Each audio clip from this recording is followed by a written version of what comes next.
Well, it is once again the Sunday before Christmas, and let me wish unto you and to your family a Merry Christmas. I hope that this week is a joyful time of celebrating the Incarnation of the Christ, and that the Lord will grant you happy times with family this week. And even if not with family, may it be a time of joy nonetheless in your life. As we come to this particular Sunday each year, it is, of course, the challenge for the preacher to decide what to preach.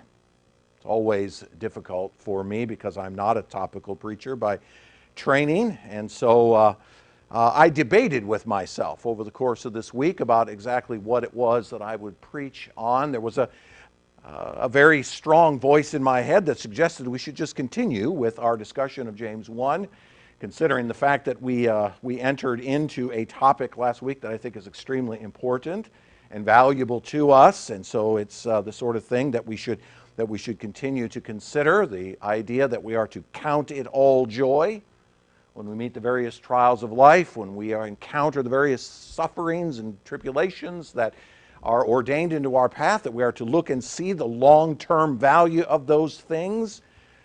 And of course, as I pointed out last week, verse 3 of that chapter then goes on to tell us what those long-term values are, and so it seemed reasonable to me that the thing to do would be to just press on, right on into there to explain to that. But there was another voice in my head that suggested, well, no, it's Christmas, and therefore we should pause and consider the birth of Christ. There might be some, for example, who come to the church on this particular Sunday expecting to hear a sermon on Christmas, after all, and because that's an obvious reason they travel here, right? So there was that other voice in my head. And so I batted around and then realized that I could do both. I'm going to call this a compromise, although it's not really a compromise at all, I think. Now, let me tell you where it came from, okay? So you'll understand. This struck me actually while I was preaching last week, right in the midst of quoting that passage from Hebrews 12 that I quoted to you. Something struck me in the text at the moment, and I very much resisted the temptation to actually break out another sermon at that point. If you have your Bible, turn it to Hebrews 12. And I want to read to you again what I quoted to you in larger context of it even, and hopefully make a point from it that will lead to the rest of this sermon. Listen to what the writer says. He says, therefore, since we are surrounded by so great a cloud of witnesses, that's a reference back to the previous chapter about all of these people who trusted in the promise of God in the past, okay? Since we are surrounded by so great a cloud of witnesses, let us also, like them, lay aside every weight and sin that clings so closely. Let us put aside our sinful ways and our sinful habits, and let us run with endurance the race that is set before us. Let us take up this life that God has ordained for us and run it with endurance. Let's set out to do what it is the Lord has called us to do. Let us put aside the weight of sin and run this race with endurance. Looking, now notice this, looking to Jesus, the founder and perfecter of our faith, looking to this Jesus, who is the one who not only called us to himself to found faith in us, but who is also the one who perfects that faith in us, the one who's working to make that faith perfect in us, who for the joy that was set before him endured the cross. Now that was the point I was making last week, right? This is this Jesus. He has endured the cross in order to see the joy, the long-term value of it. Despising the shame, looking past the shame, and is seated at the right hand of the throne of God. But listen to the next verse. Consider him who endured from sinners such hostility against himself, so that you may not grow weary or faint-hearted. And I thought about that broader understanding of these verses because it's our natural inclination to look at these verses and say, well, Jesus endured the cross, and the joy that was set before him was the joy of having to encounter the cross. But the reality is that the Son of God endured much more than just the cross. We sort of think of the cross as the pinnacle event upon which Jesus endured. But in reality, it's the full gamut of, and the word that's used here is hostility, that the Son of God endured in the whole of his incarnation. In the whole of his incarnation, the whole of his entering into this world, that he had to endure the full gamut of hostility over anything, over everything. The Son of God endured many sufferings in his incarnation. Many sufferings that he needed to endure. And the joy that was set before him was the long-term value of all of them combined. All of them. So here's the thesis I want to put before you this morning. The Son of God covenanted with his Father in eternity past to experience all that was necessary in relationship to humanity in order to secure the redemption of a people. The Son of God covenanted with his Father in eternity past to experience all that was necessary in relationship to humanity in order to secure the redemption of a people. His joy, the long-term value of those experiences, was the promise by the Father that his obedience would secure both the redemption of a people and his own eternal glory. My thesis before you this morning is that the Son of God had many trials to endure as a part of entering into his creation. The cross was only one of many that he needed to endure. And in doing so, in relationship to a people under covenant with his Father, he knew the joy, the long-term value of all of it. All of it. So this is my thesis, and let me prove it to you. Now, before we can go much further into this discussion, we have to be Trinitarian. So let's be clear. Let's be clear that we understand the incarnation to be a Trinitarian event. Okay? Jesus, during the course of his public ministry, often talked about God, but rarely talked about God in generic terms. He often referred to God in very Trinitarian terms. I'll give you just one example from the Gospel of John, the most Trinitarian book we have in the Bible. Jesus says this, "But the Helper, the Holy Spirit, whom the Father will send in my name, he," that is the Spirit, "will teach you all things and bring to remembrance all that I have said to you." Now notice the Trinitarian language. When Jesus speaks of God, he doesn't speak of God in some generic mono perspective. He speaks of God in Trinitarian terms. Jesus was fully convinced, of course, that God, Yahweh, the I am that Alan spoke of this morning, is a singular being. There is one God, a singular being with a singular nature, with a singular essence, with a singular decree, with a singular purpose. There is one God with one nature, period. But that this God, Yahweh, has eternally existed as three distinct, co-equal, and co-eternal persons. There's one God.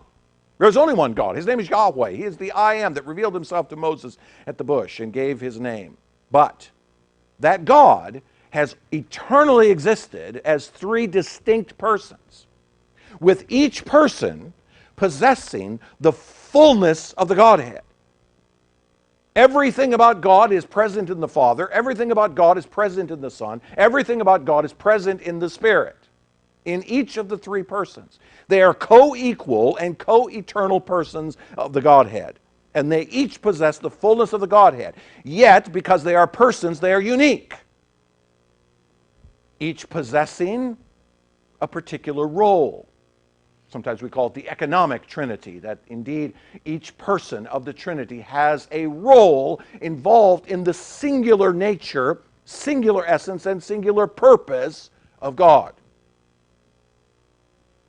The incarnation, the coming of the Son of God into creation, is a Trinitarian event because it is an act of a Trinitarian God. A God who is one God in three distinct persons. One of the questions that we ought to always ask of ourselves when reading the Scriptures, which person? When it makes mention of God, which person is involved? In this particular case, as we talk about the incarnation, we talk about the birth of the Christ, of course, we're talking about the second person of the Trinity. The eternal Son of God, who in the Godhead acts in relationship to human beings. All right, let me state that outright as a fact. It is the second person of the Trinity who acts in relationship to human beings. It is the second person of the Trinity who in eternity past covenanted with the first person of the Trinity, the Father, to be involved, I'm going to put that in quotes, involved in every way with the creature who is the target of that covenantal purpose. It was the Son who agreed with the Father, I will take relationship to this creature that we, Father, Son, and Spirit, are creating in our image and redeeming. So the Son is the one in this Trinitarian picture of God who is doing this. He is the one who acts in relationship to human beings. In Reformed theology, we put it this way. We say that the Father and the Son, in cooperation with the Spirit, agreed together in eternity past to create a world, to form a creature in the image of God, and then rescue some of those creatures from their own rebellion, all to the glory of the eternal Godhead.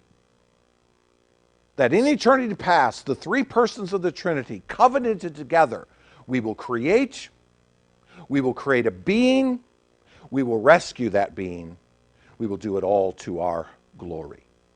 There's a covenant that's established between the members of the Trinity in eternity past. And it is the Son, the second person of the Trinity, who would be the principal character of relationship with this creature, because he is the one who would form and interact and incarnate himself, all to experience their sufferings. Now, what do I mean by that? In my ever so humble opinion, formed from many years of study of Scripture, I am convinced that it is the second person of the Trinity, the Son, who formed the first man from the dust of the ground. Adam was his name, or better, his title.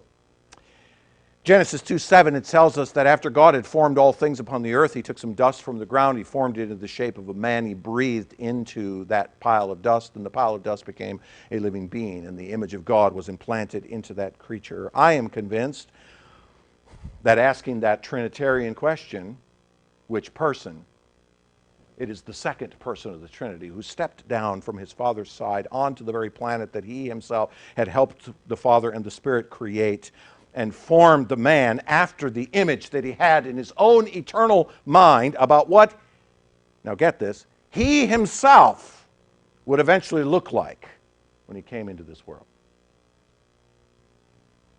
I'm convinced this is the second person of the Trinity who stepped down and formed a man from the dust of the ground. At the behest of the Father and the Spirit, created a being that he himself would eventually look like. I mean, doesn't the New Testament talk about Jesus as the last Adam? Second Adam? Final Adam? Whatever word you want to use. I'm convinced it's the second person of the Trinity who formed this creature and breathed into him a nature to make him a living being in the image of God. But I also believe it is the Son, the second person of the Trinity, who interacts with this creature down through time. In the Old Testament, for example, and just in the book of Genesis alone, 16, 18, 28, and 32, 26 and 32, there are a number of appearances of God in human form, where God shows up in some sort of human form. We typically call them theophanies. And we call them theophanies because it's often couched in the language of the appearance of an angel of the Lord that appears. An angel appears and talks, but the angel always says things that are clearly beyond what an angel can say. No angel can say to Hagar, for example, in the wilderness, well, you go back to your mistress Sarah and submit to her, and I will make your child into a great nation. Because no angel can say that. No angel can say to Abraham, listen, I'm going to turn your descendants into numerous beyond the sands of the sea. No angel can say that. It's a clear reference to God showing up in some sort of human form. And so I am convinced that it is the second person of the Trinity who shows up at these various places, who comes and he speaks to the creature that he himself had formed, and often comes with words of promise or words of exhortation. And I'm also convinced that every single time you see one of these appearances of the angel of the Lord, the message that he brings is consistent with the message of the Son. I preached a sermon years ago from the book of Genesis, chapter 16, and the angel's interaction with Hagar. And I can show you the gospel of Jesus in his message. It is as clear as a bell. It is not a theophany at all. It is a Christophany. It is an appearance of the second person of the Trinity who comes and he interacts. And so this second person of the Trinity enters down into the planet. He takes some dust from the ground. He forms it into the shape of a being. He breathes into the being. He walks with the being in the garden until the being rebels against him. And then over the course of history, this same person of the Trinity comes down and appears to this creature in different places at different times to reveal various aspects of the promises of God. Which leads then to the second person of the Trinity entering into his own creation as a human. John chapter 1 and 14, as was read this morning by the Lyles, it is clear that the second person of the Trinity is with the Father, and then the second person of the Trinity takes on flesh. It is the Word that becomes flesh. Now, think about this for a second, just for a moment. Pause and consider what I just said. It is the second person who forms this creature from the dust of the ground, and it is the second person who interacts with this creature. The Incarnation is the perfect combination of those two things. See it? He not only forms a creature, but he interacts with that creature in the perfect way. He himself becomes the very flesh that he had formed in the garden in order to then come into this world and interact with the creature that he had been interacting with only secondarily up until then. You see it? The Incarnation is the perfect combination of the formation of the creature and the interaction with that creature through time. The Son of God takes a human nature upon himself, just like the nature he formed in Adam, in order to perfectly interact with man, to experience almost all of the human condition as a human being. Now, I say almost because there are certain things about the human condition that this one did not experience, such as sin. But nonetheless, he comes to take the form of the man in order to perfectly interact with man. Now, let me clarify two things, if I might be so bold here. First of all, the Son does not lay aside his power and glory. He does not do that to take on human flesh. When we sang this song, Fullness of Grace, here a moment ago, the second line says, laying aside his power and glory. I'm sorry, I disagree with those lyrics. He didn't lay aside his power. He kept all of his power and his glory and his majesty. He simply veiled it in flesh. He veiled it. He wrapped himself in a cloak of human nature which veils his divine glory from us. As humans, we see only the human in him because he has veiled his glory. The helpless child in the manger is the eternal God holding together the manger under him. Maybe we should change the lyrics to veiling to us his power and glory humbly entered our world. He does not lay aside his glory and majesty. He's the God-man. And secondly, the Son keeps this human nature for all eternity. Contra the pseudo-Docetism of our day, which says that Jesus left somewhere his human body behind to go back to heaven. Ask the typical evangelical Christian today what they think Jesus is today. Well, he's a spirit being that lives in your heart. No, he's the God-man. He possesses the flesh today that he had on the day of his resurrection. The wounds are still in his hands and in his side because he's still the God-man. The Incarnation is an eternal event in which the Son takes on a human nature for all eternity. The covenant that the Son makes with his Father is such that he is glorified as the God-man forever, and the eternal advocate of his own people as one of them.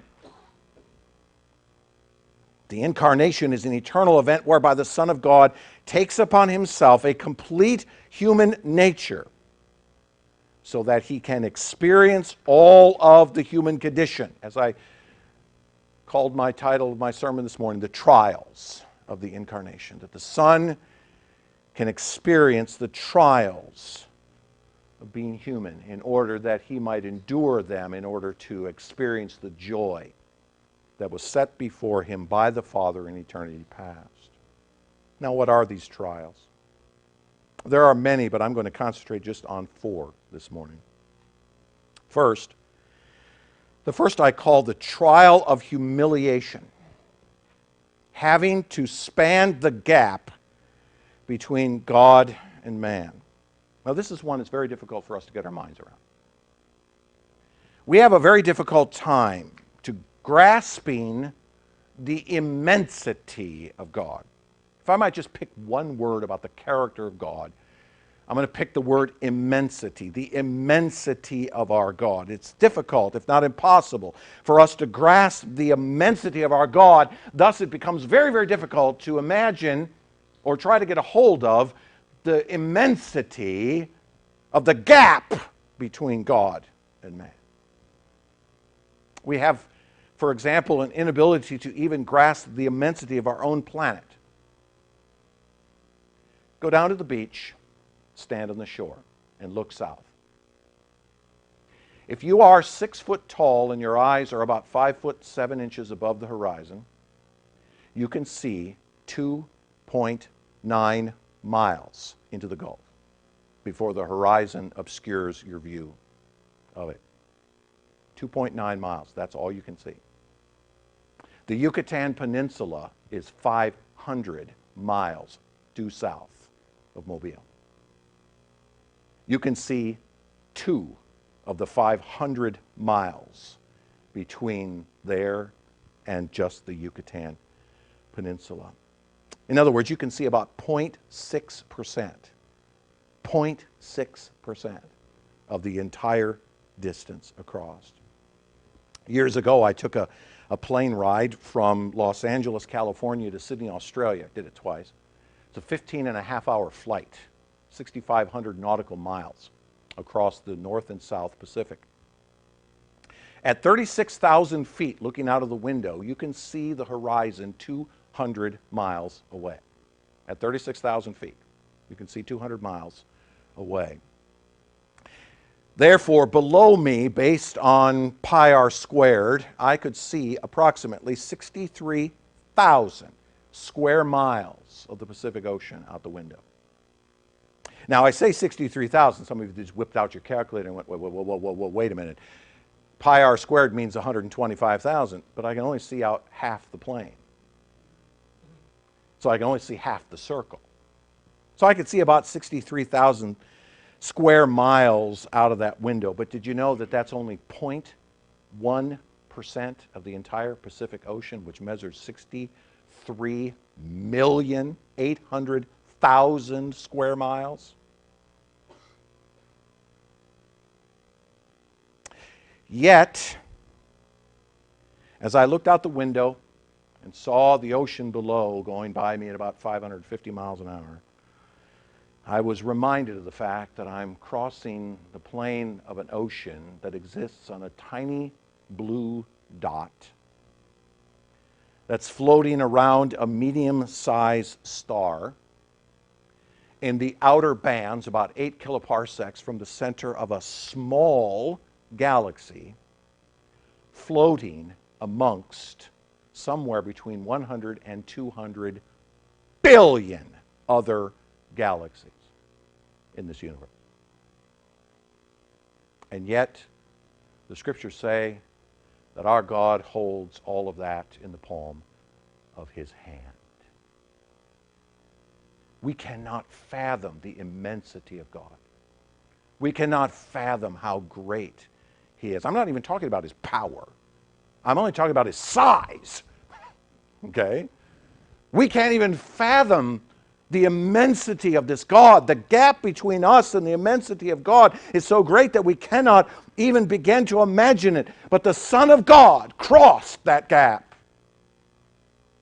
He stepped down, if you will, from that majesty. He had to cross that gap. I'm not talking about a gap of nature. I'm talking about a gap. I'm not talking about a gap of distance. I'm talking about a gap of nature.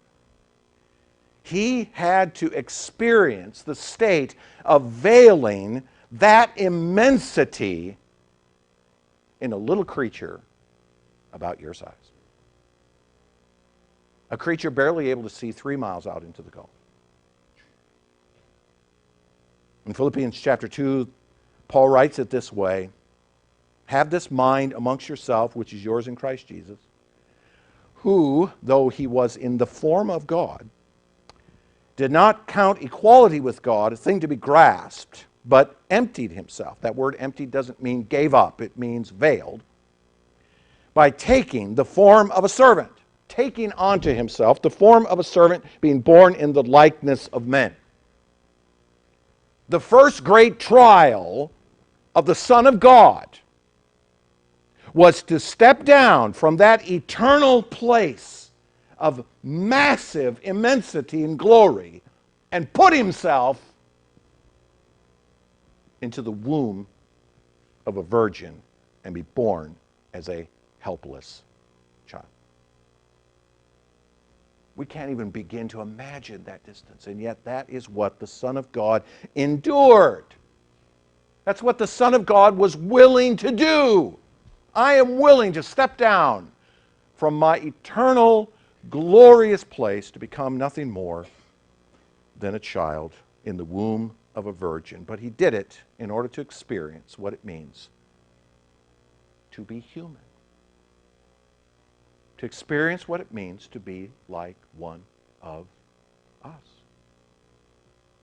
The very first trial that the Son of God needed to experience was the trial of humiliation. But there's more. He also experienced, once he did that, the trial of need. The trial of need. Having to rely upon others and learn from others in his human nature. Now, again, if we cannot imagine the immensity of God, can we even begin to fathom the idea of a being who is utterly self-existent and self-sufficient? I didn't really have an illustration here, because there really isn't one. The nature of the Son, whereby in his divine state, as the eternal, only begotten Son of the Father, requires nothing outside of himself. Nothing. Absolutely and unequivocally nothing. No, God didn't need us. in order to find fulfillment. No. He didn't need to create in order to satisfy some creative longing that he had in himself. No. The Father and the Son and the Spirit were in perfect harmony and love relationship with one another in a perfect union of persons in the Godhead that required absolutely nothing outside of itself. It's hard to get your mind wrapped around that idea, isn't it? Which also means that we have difficulty in understanding what is called in theological circles the hypostatic union. The hypostatic union is the fact that in the person of Jesus there are two distinct natures. A nature of God and a nature of man. That one person could have two distinct natures. That in Jesus there is a divine nature and there's a human nature. And we struggle with the idea that, first of all, that a person could have two distinct natures in them. That's a very real problem that theologians have been trying to get their minds around for centuries. But not only that, but to think about the idea that the divine nature in the person of Jesus could experience the human realities of the human Jesus at the same time. It's hard for us to imagine that, isn't it? How any divine being could experience the needs and the limitations and the sufferings of the human nature without just wiping that human nature out and going on. No, in the person of Jesus, those two natures existed side by side, and they continue to do so forever in the God-man. But the divine, in that person of Jesus, experienced it all. You know, it's really the same mystery as us trying to understand the idea of one being with one nature in three persons. You just flip it over. It's one person with two natures. It's the same mystery. Think about the human nature of Jesus, then, in the child. Yes, I know we sing Silent Night, Holy Night, and the child never cries, and, he never needs anything, and a diaper, and all that kind of stuff, which is utterly false. It's mythology that's grown up around this. No. This was the human nature of Jesus in the child, completely helpless, as all babies are. He needed to be nursed. He needed to be comforted. He needed to be clothed and warmed. He needed to be protected. He needed to be transported from place to place. He couldn't walk. He needed to be taught, even. We have a 4-month-old grandson, Micah, who's coming to see us next week, Lord willing. Looking forward to that. But this 4-month-old grandchild is only now just beginning to understand that there's a world outside of himself. He's beginning to look at things and go, ooh, I want that. He's beginning to interact with other people, smiling at them and giggling at them and frowning at them at times when they act silly. He's starting for the very first time, and he's 4 months old. The human nature of Jesus, like all other human beings, needed to grow up. He needed to learn. He needed to learn language. He needed to learn complex concepts. He needed to learn the religious code of his day. He needed to learn the social ethics of his day. He needed to grow up and learn everything to become self-sufficient as an adult, which, by the way, is, of course, the goal of parenting, right? I remind you of that just in case you may have forgotten, and this culture which seems to think you don't need to do that anymore. In fact, in Luke chapter 2, Luke tells us that Jesus increased in wisdom and stature and in favor with God and man. What was he doing? He was learning. He was growing up to become a human adult. Someone, by the way, pointed out to me a few weeks ago that one of the things we're going to have a later discussion with in the book of James, okay, later, not now, later. We're going to have a discussion about the common upbringing of both men under Joseph. I mean, think about it. You've got James and Jesus in the same household, and as human beings, who are they learning from? They're learning from their parents. Is it possible that much of what's written in James has some commonality with what Jesus himself actually learned at home? Could be. Okay, hold that thought. If that doesn't get you to come back, I don't know what will. The Son of God, the eternal one who needed nothing outside of himself, had to experience need. For the first time in all of his existence, he had to experience the concept of need. He had to live in a state of needing things outside of himself, particularly other human beings. Think about that. He was reliant upon other people in order to survive. He put his eternally glorious nature as the self-sufficient Son of God into a being of need in order to experience what it means to be human. So he not only had to experience the trial of humiliation of stepping down from his immensity into a human child, but he also had to experience the trial of actually needing. But there's a third, which I'll add, and that is the trial, I'm calling it the trial of anonymity. The trial of anonymity. Having to live veiled in flesh and be unrecognized by his own creation. Now, I might suggest, this is worth a good argument, by the way, that this is indeed the greatest trial that Jesus had to experience. The Son of God, I should say, had to experience. This is a form of suffering, I think, even greater than the two trials above. His divine nature veiled from the world such that few other humans would really recognize him.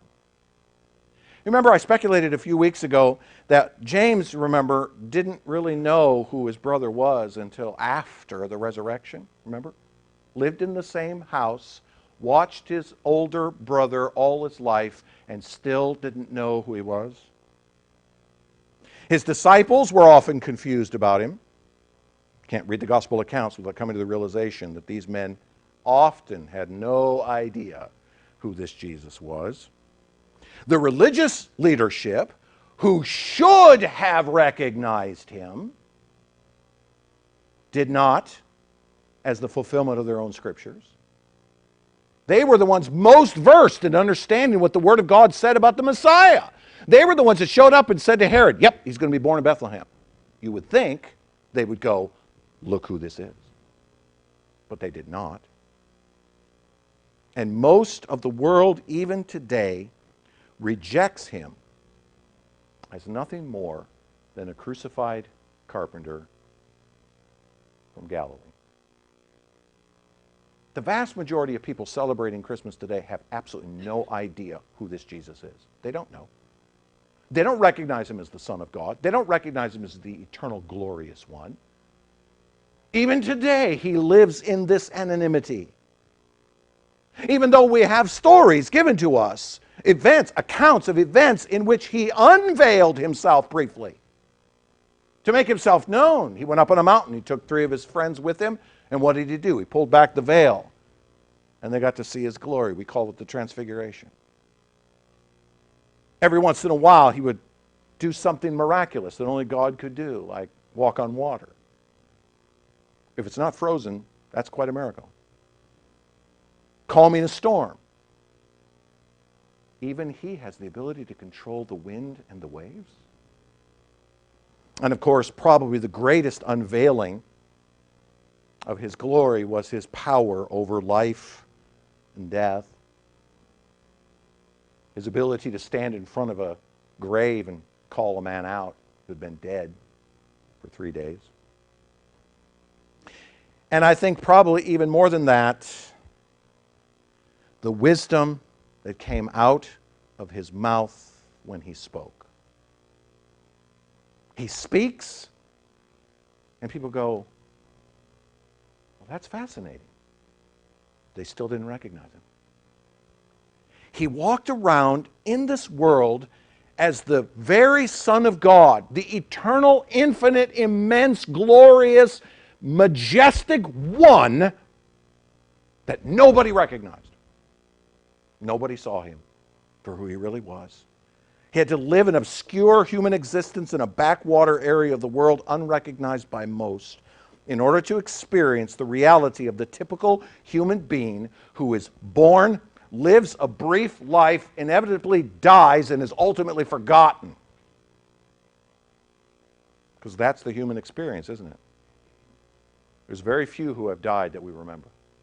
Very, very few.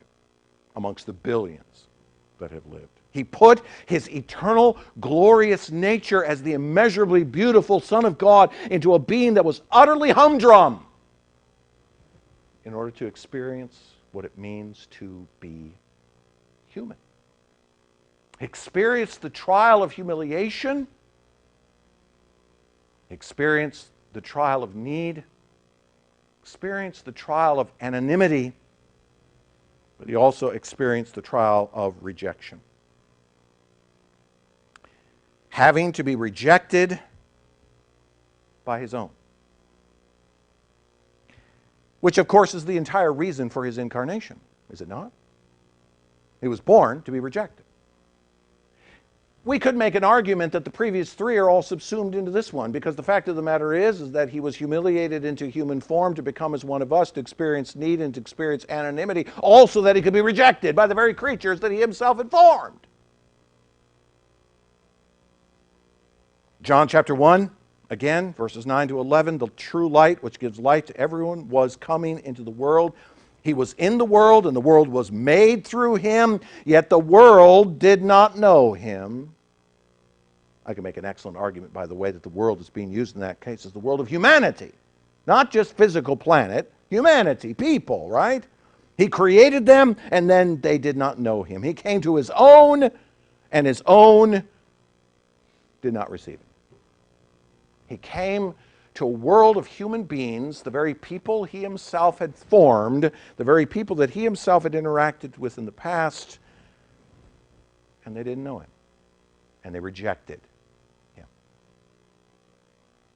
I pointed out last week that the cross is the single greatest act of evil that has ever been perpetrated in the history of the world.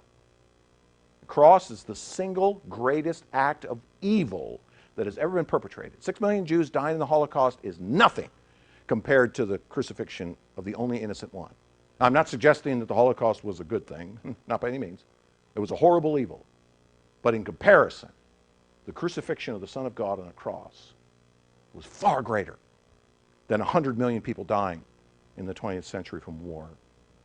The cross is the culmination of the curse upon humanity. You understand that, right? The cross is the culmination of the curse. When God looked at Adam and said, "You have rebelled against me," the very creature he himself had formed, when God looked upon this creature and rejected him, the cross becomes the rejection of the Son of God as the culmination of the curse. The Son comes into the world not just to be rejected by men, but to be rejected by God. He goes to the cross to bear the wrath for those he came to die for. He goes to the cross to bear their wrath. He goes to the cross to experience the rejection of Almighty God over himself. The Father turning his back upon the Son, metaphorically, if you will, to say, "I accept the wrath poured out upon this one, to be the wrath poured out for those upon which this one comes to die." He put his eternally glorious nature as the obedient Son of God into a cursed being, and then suffered the rejection of everyone, including God himself, even to the point of death. He had to suffer not just the nails in his hands and the crown of thorns upon his head, but he had to endure the rejection of an entire population of people, the entire humanity rejecting him in that moment, and then his Father also rejecting him. You understand what the incarnation is about? The incarnation of Jesus is about the Son of God willingly looking into his Father's eyes in eternity past, and with love beyond anything we can fathom, looking into his Father's face and saying, I will go and become one of these pitiful creatures. I will form them from the dust of the ground. I will interact with them. But then in the ultimate form of formation and interaction, I will become as one of them. And I will experience all of what the curse is, so that our plan as God to save a people might be accomplished. And I will do so for the joy that is set before me. Because the Father says to him, if you will go, I will redeem a people, but I will glorify you.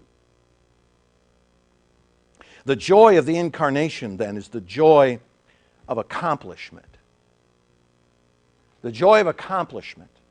This one who comes and completes the covenant and all its attendant rewards. Now, this is not, as I said, just the joy of having accomplished our redemption. Certainly it is that. Certainly there is the element of him experiencing the great joy, the great happiness and contentment and assurance of knowing that he has paid the price. But it's more than that. It's the joy of having accomplished all of what the Father and the Son and the Spirit covenanted together to accomplish.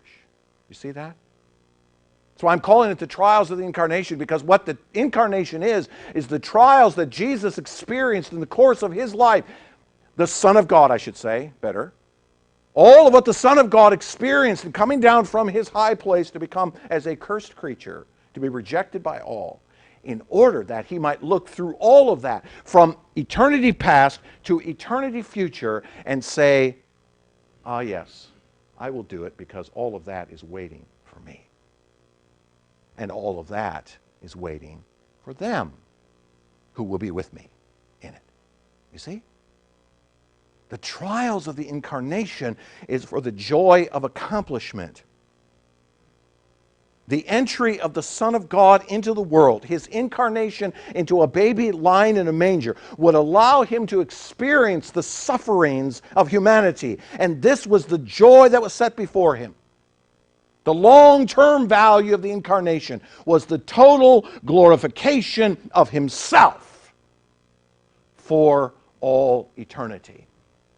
For he is the one who has been given the name above all names. He is the one who's been given all authority in heaven and on earth. He is the one who will sit upon the great throne of judgment and call his own to himself. Everything has been given to him because of his obedience. The Father and the Spirit have given to the Son all the glory for what has been accomplished, because he was obedient to do this. See, those of us who know this Christ by faith, who know him and are included in his plan, the writer of Hebrews says we look to him. We look to him. We look to this Jesus as the ultimate example of one who saw the long-term value. When I take long-term, I mean long-term. The long-term value of suffering. The long-term value of humiliation and need and anonymity and rejection.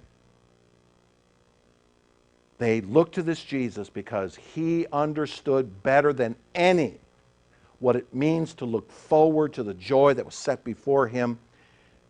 And we wait patiently for the day when the Son of God will finally and completely accomplish his purpose in glorifying us. You see it? Yes, we could talk about the cross as the thing that Jesus had to endure, and certainly it's true, he had to endure. But listen, my friends, there's much, much more that the Son of God needed to endure.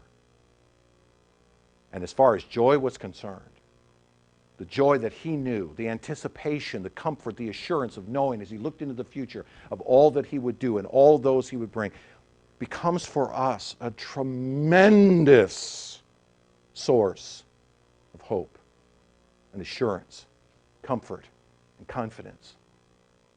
You are looking at struggles in your life. I don't know what they are. You have many. But he had struggles beyond anything we can fathom. And therefore, as we look through our struggles, as we deal with the temporary things in this world, we look to this Christ, we look through them to this Christ, and we see one who knew joy. So this is what Christmas is all about, my friends. It's about us looking through our trials to see this helpless one born in Bethlehem as the source of joy, our comfort and assurance that the long-term value of our suffering is all within his plans and purposes to accomplish our glory someday.